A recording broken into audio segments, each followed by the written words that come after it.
Everyone, welcome to my vlog. Dito sila kay Iro ngayon, nagpa-practice para sa laban niya, para sa Gilas Pilipinas. Habit sana kami magte-training ngayon Kaso may bakod. Kaya dito na lang muna. Dito na sila kay Iro. Papasok na sila kay Iro kaso bawal pumasok dito Pero kailangan para mag-training sila kay Iro ngayon. Para makapasa sa Gilas Pilipinas. Sa ating bansa. 1, 2, 3, 4! Ay! Napakaganda, napakagaling. Para sa ating bansa, ilalaban natin sila kay Iro.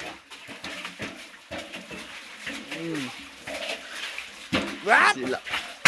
Para sa bansa, ilalaban sila kay Iro. Because tonight will be the night that I... Nandito na po si Coach, ini-interview na po ngayon. Coach, ano naman masasabi mo sa training niyo sa Gilas Pilipinas?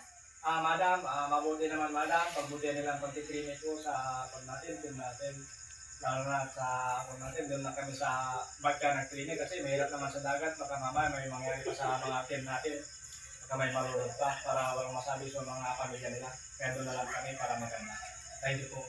Kung may malis siya, kaya doon na lang.